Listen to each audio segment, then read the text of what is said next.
Cool Hand Podcast, something you got to deal with. Welcome back to the show. I'm your host. My name is Q. We're in Charlotte, North Carolina today. We got a very special guest. I'm actually a guest in his city, but anyway, guest, can you please introduce yourself? Hi, my name is Devin. I'm from Zoomin Live, formerly known as Retro Zoomin, currently known as Zoomin, Uncle Zoomin, you know. Uncle Zoomin? All that. So I first thank you for being on the show. Of course. This is Thanks for having me. Oh, of course. This is an exclusive too. Like this is exclusive. So I first heard of you when I interviewed Sonny. Go check that episode out. Always Sunny in Philadelphia on the Cool Hand Podcast, YouTube and all that. So he said that you were one of his inspirations when it came to photography. So it's nice to meet you in the flesh. Yeah. You got a lot going on. I got your shirt on today, and we're gonna get into it. So where are you from? I was born in Maryland, born in Silver Spring, Maryland, and then spent some time in Clinton, and then we moved down to Charlotte when I was 6. All right, Charlotte when you were 6. So Yes, sir. what was life like growing up in Maryland, if you remember, or, in transitioning to Charlotte? I think Charlotte, most of what I remember is in Charlotte. So growing up in Charlotte, I got to see the city grow a lot. So we got here maybe 2005. So there was a lot of farmland. You had to take these country roads to get to the mall. Damn. Like we had one mall, and then they built a second one, and then they built a third one down south. So it was pretty tight. Something weird is that nobody that lives here is from here. So there's a lot of different cultures that mix here. A lot of people from New York, a lot of people from Atlanta, a lot of people from Cali as of recent. So it's pretty tight to be able to, interact with those folks and take what you like from certain places and like make it into your own kind of culture. Got you. What type of kid were you? What type of kid was I? Yeah. I was calm, dude. Okay. I was calm. I would, play outside. I wasn't really too much of a troublemaker. I'd never really liked to put myself in danger. Never really liked to put myself in danger, but I was pretty calm. I wasn't doing too much. Only thing is, like, I hated doing chores. Hated doing chores, hated going to school. But I always did. I always found a way to do stuff my own way, and it's kind of stuck with me. Gotcha. Yeah, even now you have like a calm disposition when we met and everything. But also something else about you. If it isn't obvious, you have a clothing line and everything. Yeah. But you're very fashionable. Oh, thank you. Even the outfit today. When we came in, I'm like, he's keeping it consistent. Yeah. Now, have you always been into fashion? Have I always been into fashion? I gotta say no. I don't think I was always into fashion. I got into fashion when I didn't like the way my clothes fit. So, growing up, like, your body goes through stuff when you grow up. So I was like, I had to find clothes that I felt comfortable in. And so I had to play with sizing. I started playing with sewing and stuff like that. Fashion came once I got comfortable. Once I got comfortable, I'm like, okay, so what else is out there? Like, what else is available? Yeah. So I wouldn't say I was always into fashion. I would say I needed to feel comfortable. Got you. All right, so let's put a timestamp on this, because if you moved here in 2005, you weren't always into fashion. So 2005, you're 6 years old. We're still wearing tall tees, big shirts, big fitteds, stuff like that. So around what year, what age did you start to think, okay, things don't fit the way I like them to? I would say like 14. Okay. 14. I hated everything in my closet. Hated going to school because I didn't feel like I'm like, and I noticed I noticed the guys who wore Jordans got the most hugs from girls. And I was like, yo. So I was like, how can I get more hugs? Yeah. You know what I mean? So probably about 14, 15, I got into fashion. Cause what did I start doing? I started thrifting. I started thrifting and I was finding things that I was like, wow, this is actually insane. So like stuff from that I shouldn't have, like a Wachovia employee tee, like, you know what I mean? And I'll probably lead a backstory for later. No, get into it. Get into the backstory. Yeah. So let's do it. A lot of those tees had a big graphic on the back. And I at first I had no idea. I'm like, why do I need why is the big graphic on the back? It wasn't until later that I kind of realized or started liking it, because I was like, okay, there's a lot of space on the back. That's pretty fire. So as I was going to the thrift store, picking up shirts and stuff like that, the coolest ones always had a big graphic on the back. So when I started my own thing, I had to put a big graphic on the back. You know what I mean? Yeah, that's what's up. So what were some of your go-to things to wear? So you started, getting into the thrift thing, and finding your own style was a different, it's a process, and it can constantly evolve too. Like in different phases of your life, you might want to wear certain things. Yeah. So how did your style kind of transform as you started to see what you liked?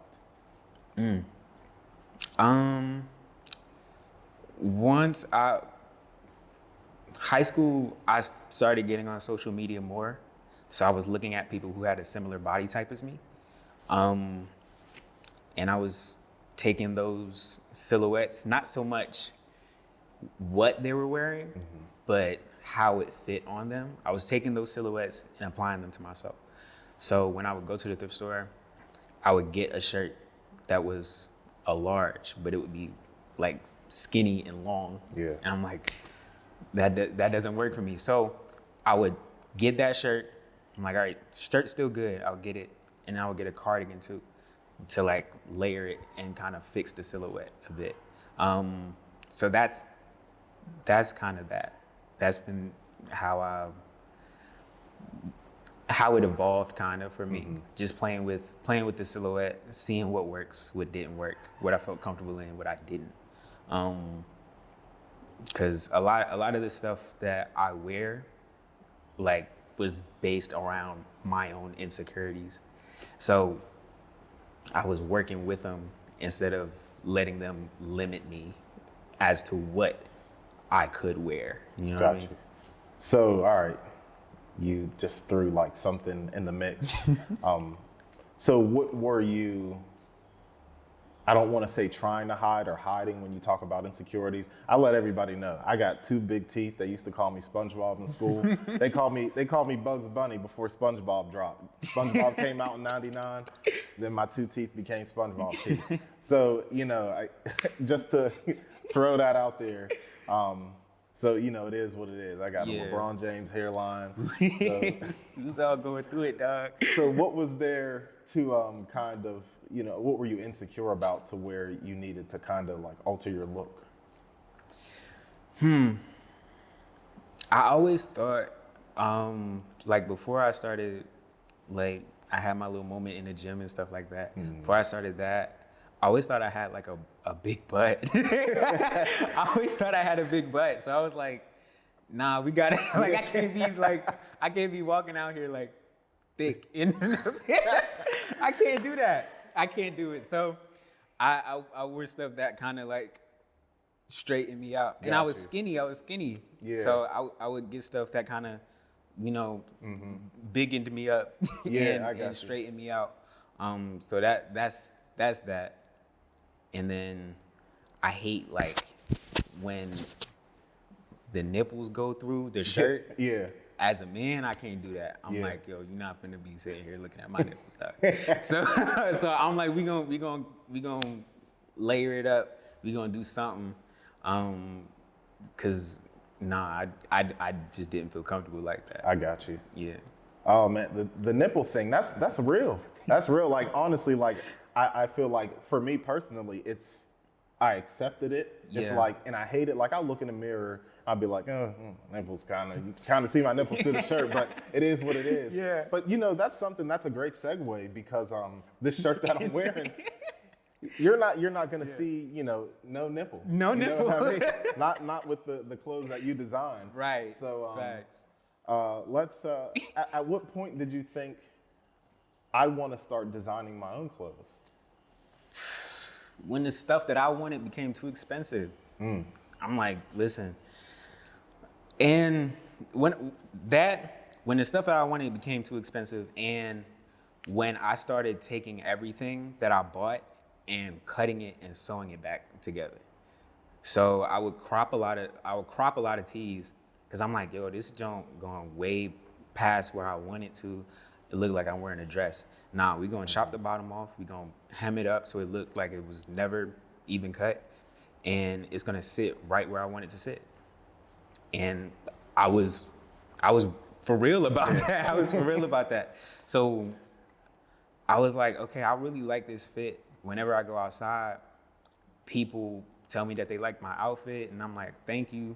And I knew it wasn't because of what I was wearing, because I wasn't wearing designer. I was wearing thrift store clothes, or I was wearing just a plain white tee. So it clicked for me. I'm like, okay, so it's the fit. It's really the silhouette of the outfit as a whole that people are really attracted to. And last summer, I was kind of on a mission to create the perfect white tee. I wanted to create the perfect white tee that I could wear every single day and feel cool about it.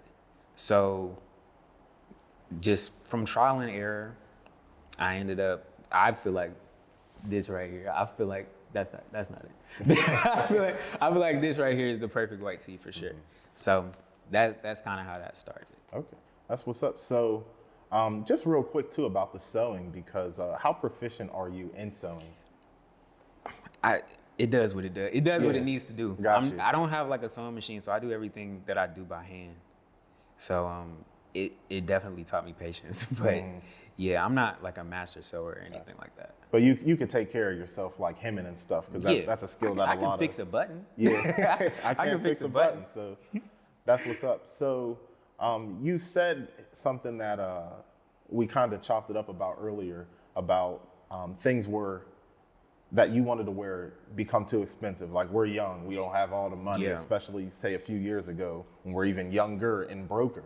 Right. So it becomes a necessity. And you said Yeah. that a lot of things that you do are out of necessity and the specific fit.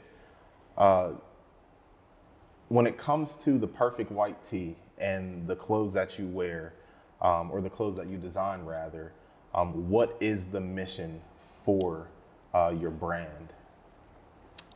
The mission for the brand is to make stuff that you want to wear 5 days a week, 7 even. You know what I mean? So stuff that you want to wear under your work clothes. Just things that you feel comfortable in, you can work in, you can play in, you can just very adaptable pieces. No doubt in the future I'll get into more like specialized pieces, more statement pieces, but the basics are always going to be the basics. Right. And the basics are only the basics if they cover what you need. So if you need the chain to pop out, the chain's gonna pop out. If you wanna feel secure, you're gonna feel secure in that. Yeah. So you're just setting these segues up beautifully. Thank you. You're making my job a lot easier. So this is also something that we talked about. Let's talk about some of the actual pieces. I'm wearing one of them. You're wearing something that I just saw for the first time. These Zoomin Live shirts here. And real quick, not real quick, but before we get in depth about the pieces, the name, Zoomin Live. Name. Even in the way that it's spelled, it's zoomin.live. Yeah. So where did that come from? That's a hard question to answer, dude. I'm not gonna lie. My Instagram name was retro.zoomin for the longest time, since maybe 10th grade. So I was like 15, 16. And it stuck. So people around school, like I said, they would call me Uncle Zoomin or something like that, or they would call me Retro or something like that, just based off of kind of the personal brand that I had established for myself as far as what I wear, how I wear it, and kind of, who I am as a person. And Zoomin, I loved it. I loved it. So I kept it. And I knew I wanted to do something with that name in the future. So I kept it, and it is what it is today. Yeah. Hey, it's something now. If you didn't know it before, then you know it now. So Zoomin Live, like, is really in the building. So let's talk about this first drop. This first drop was late January, correct? Okay. So the first drop was the these crop top tees. And I'll say crop top in like air quotations, depending on who you are. But you had mentioned earlier, I'll let you say it. So what are the features of this t-shirt that I'm wearing? The features, it's a boxy fit, 100% pure cotton, cropped at the bottom, like right where I would cut a tee. So it sits below the waist, but not too far down, but not too far up either. So that's why I call it a cropped tee, because it's not as long as most. Also the double neck detail, that actually came by accident. It came by necessity, because I had a sample, neck was too wide, so I took the collar off another shirt and sewed it onto that shirt, and the homies was digging it. So So I'm like, all right, bet, I'll keep it, and for whatever future thing I do with t-shirts, I'll definitely keeping that double neck detail, because I feel like it's a signature. Yeah, for sure. It's a signature. It's definitely going to become a staple. Yeah. Because and there was something last year that you mentioned. You was wearing white tees almost every day, and the collar. What was up with the collar and the chains? The collar, man. I had this. Okay. So I had this little 16-inch Dior chain. Love that thing, man. Love that Dior chain. So I would wear it pretty often, but whenever I wore it with the white tee, I always had to keep pulling it out. Like, I'm doing something, I'm messing around, I gotta pull it out again. And so I'm like, if I make a shirt, the chain staying out, right. There's no accident. Like, you gotta intentionally, pull it, pull it at the neck so that your chain is inside. So I hated that. Yeah. And I needed it gone. So yeah, that goes back to the necessity part. Yeah. And I respect it too. I got a little necklace on myself. I tucked it in so it doesn't interfere with the mic. But when you wear your necklace with this joint, it's gonna be shown. It's gonna, like he said, it's gonna sit. And the one thing that I also appreciated was the quality of the material. Yeah. 100% cotton. I'm 100% impressed. Absolutely. And then of course you can't see this with us sitting down, but the logo is on the back. Yeah. The big logo, and that came from the thrifting. Yeah. It came from thrifting. The 3 bars actually come from the original name of the brand. The original name of the brand was going to be the Zoomin Art Institute. I said, that's too long. People are not going to type that in. So it was Zoomin Art Institute. So that's kind of the shape of that, but super, super simplified. Wow. So I took it and I kept it because I loved it. I love it, because I was gonna ask about it too. Like, I thought, I was looking at it, the outline, I'm like, okay, is this supposed to be like a Z? But that's not the way that a Z goes. So that's very interesting. Yeah. Wow. Got a little story behind it. That's what's up. Got a little story. Now, I don't know, like I'm not trying to blow your head up, but I think that's amazing.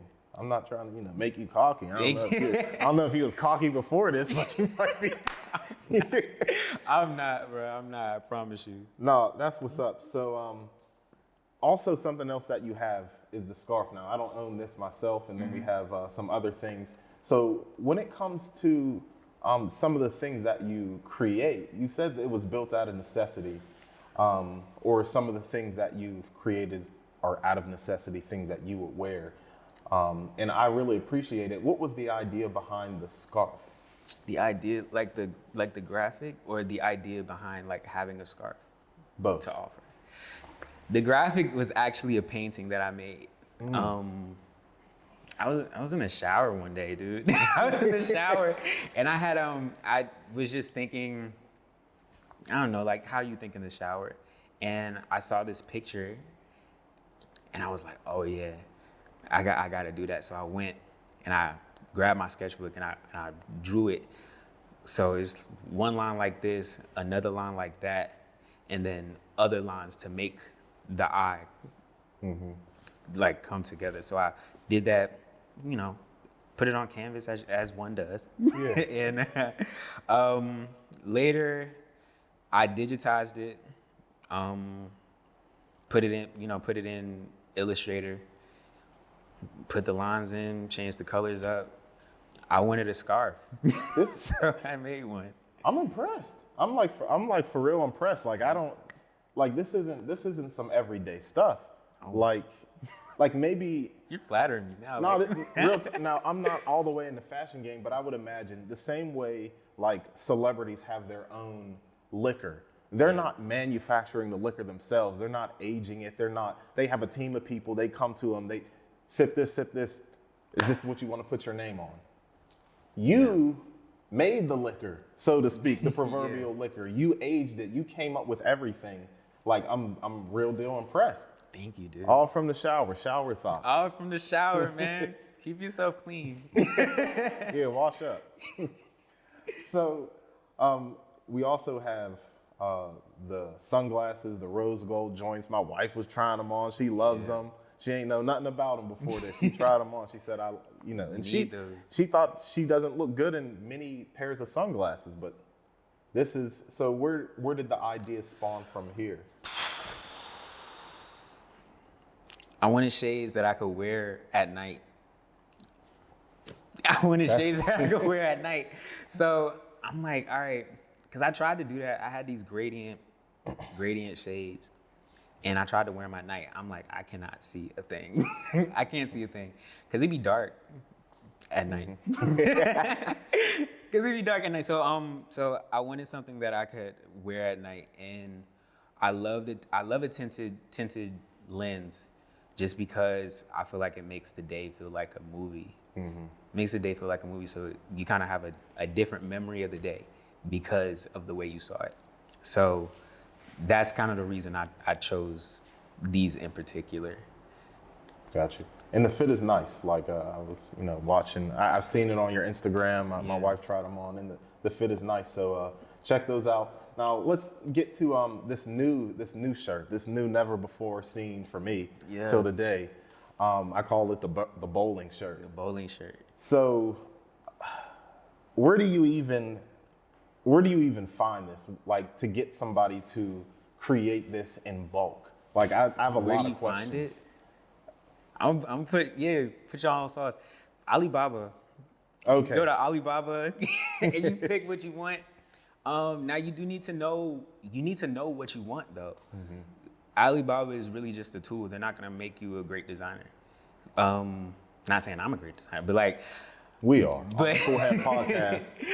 But like you need to know what you want. They specialize in making what you want, how you want it, as long as you're able to communicate the idea.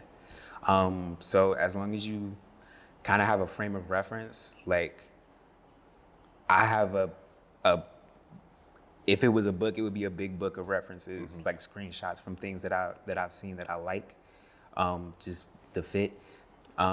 So you go in your room, you take your tape measure your favorite shirt, and then you copy those measurements. Got you. It's really easy as that. And then you try to decide how heavy you want it, what kind of material, and then just do it that way. Mm-hmm. Now, when it comes to the quality of your product, now these are things that you would personally wear. And Yeah. now, if we done learned anything about Dev today, he's not going to put on nothing bogus, right? So That's true. when it comes to quality, how do you want to make people feel when they wear a Zoomin Live piece? I want them to feel like they being hugged. I want them to feel like they're being hugged. Me personally, the heavier the shirt, the more grounded I feel, the more I can be present in the day. Like if I feel like I have nothing on, like I feel like I have nothing on. So I kind of keep that same thing, but I also know that summer is coming up. Mm-hmm. So you gotta let yourself breathe. You gotta let yourself breathe. But also I love to layer. So I needed something to layer with, and I wanted something that I could wear with. I wouldn't wear it with the black one, but I would definitely wear it with the white one. Yeah. I am wearing it with the white one. Oh man, I hit the mic. I am wearing it with the white one, but I want it to be like consistent. The whole mission from the start was to, if somebody had zero clothes, to be able to build their closet up like piece by piece. Mm-hmm. So if they had zero clothes, by the end of this season I'm in, they're gonna have a full closet of at least the essentials. And essentials that will last. Essentials that will last. Zoomin Live. Now let's talk now with quality and pieces that are built to last. Let's just talk about price point real quick. When mm-hmm. you don't have to name any prices specifically, but when you're buying a Zoomin Live piece, you're getting what quality? You're getting a good design, a personalized design. Your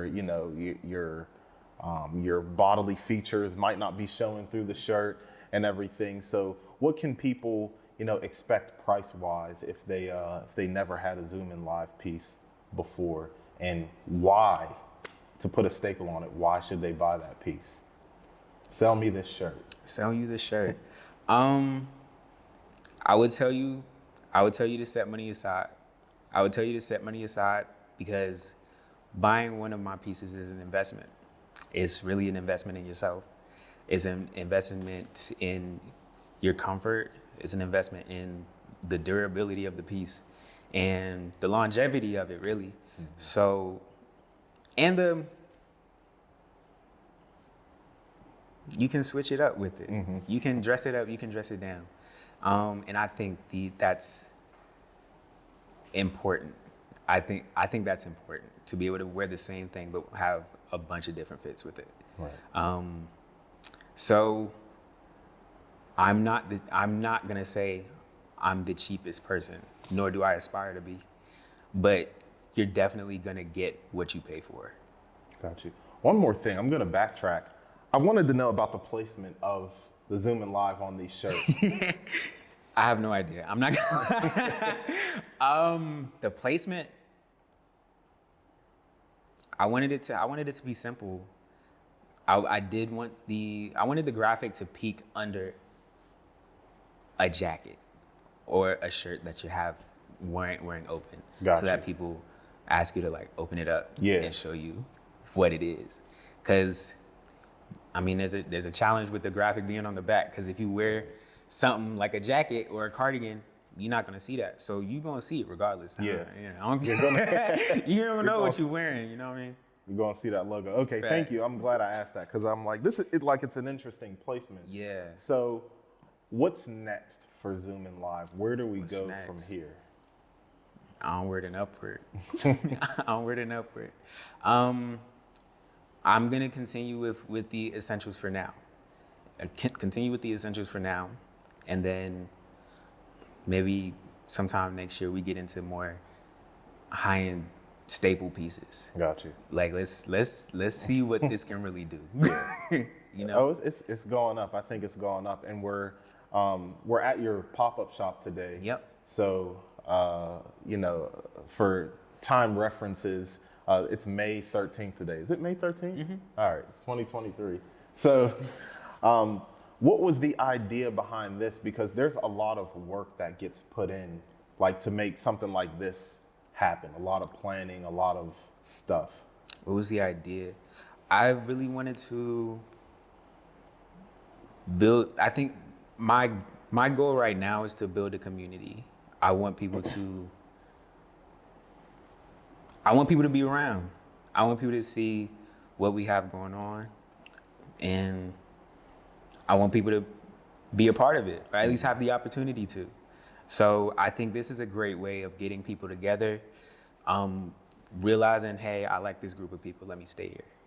So that's really the goal. But I have the blessing of being able to sell with my friends, Peace from Cassier, Bree from Third Hand Aesthetic. She has great true vintage items. My friend Michael, who is the head of of Manor Archive, and he sells streetwear pieces, high fashion pieces, like whatever you need, he got it. Even what you don't need, yeah, he got it. Mikey the Plug, is that a rapper? I feel like that's a rapper. Somebody, Mikey the Plug. Mikey the Plug. Mikey the Plug. He is the plug. Yeah, Mikey the Plug. So, and that's what's up now.